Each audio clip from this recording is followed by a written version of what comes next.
I never imagined the end would arrive the way it did. Sudden, quiet, without warning.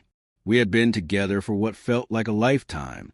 Our lives were interwoven so deeply that I couldn't picture where she ended and I began. But all that unraveled the day she lied. A single deception, tucked beneath layers of doubt and hesitation, managed to break something in me I didn't know was fragile. Her name was Emily. She was the one I believed I'd grow old with. The one who knew how to read the silences in me, who understood the chaos and the calm. We weren't perfect. We had our arguments, our growing pains. But I always thought we'd make it through. I thought love, real love, was supposed to be unshakable. The lie in itself wasn't dramatic. On the surface, it was small, insignificant even. She told me she was staying over at a friend's place. But something about the way she said it, the hesitancy in her eyes, didn't sit right. And when I pressed her, gently at first, the story unraveled. She hadn't been with a friend. She'd been out with someone else. Someone she didn't name. Someone I didn't want to know. But it wasn't a lie that destroyed me. It was the way she said it. As if my hurt didn't matter. As if the truth she hid wasn't worth protecting. That moment cracked something in me. I saw her differently. And more painfully, I saw us differently. I left the next morning, packed a single bag, closed the door behind me, and drove away without looking back. The betrayal sat heavy in my chest, but I told myself I had done the right thing. There was nothing left to save, nothing left to say.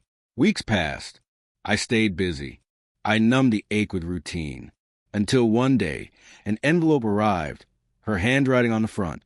I stared at it for a long time, fingers trembling before I finally tore it open.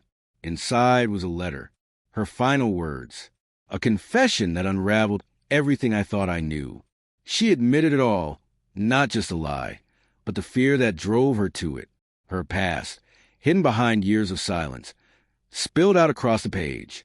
She wrote about growing up afraid to be seen, afraid to be known too closely, about the pain she never told me about, the secrets she kept buried because she was scared they'd make me walk away. And so, in the twisted way fear operates, she tried to protect herself by pushing me away first. The letter wasn't just an apology. It was a reckoning.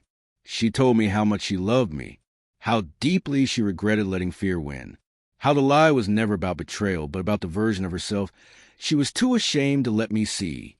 She said she lied not because I didn't matter, but because I mattered too much. And losing me became the thing she feared most. So much so, she broke what we had before she thought I could. Her letter ended with one quiet line. I hope one day you'll understand. I sat there for hours, the letter clutched in my hands, reading and rereading every word. The anger I'd carried like armor began to melt away, replaced by something much heavier, grief. A grief not for what she'd done, but for everything we never got to say, for the versions of ourselves we never showed, for the love we let get swallowed by fear. I had walked away believing it was the end, believing there was nothing left to salvage. But holding her words in my hands, I realized it wasn't the end, not really.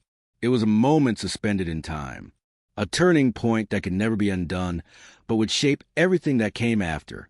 I never saw Emily again, but her letter never left me. I tucked it away in a drawer, and every now and then I would take it out, not to reopen the wound, but to remind myself what love costs when we let fear speak louder than truth. It changed the way I approached everything: trust, forgiveness, vulnerability. I learned that people don't always lie to deceive.